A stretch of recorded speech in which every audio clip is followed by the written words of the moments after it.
Assalamualaikum teman-teman.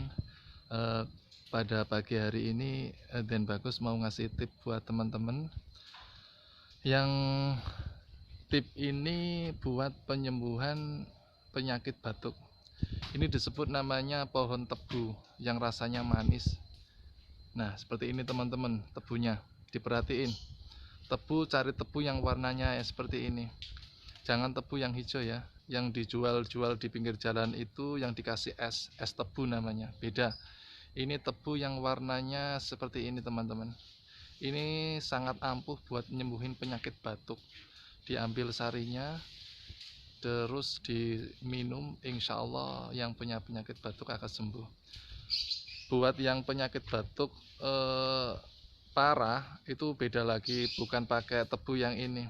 Ini kalau menggunakan pengobatan ini buat penyakit batuk yang belum terlalu parah. Insya Allah khasiatnya setengah hari insya Allah udah sembuh.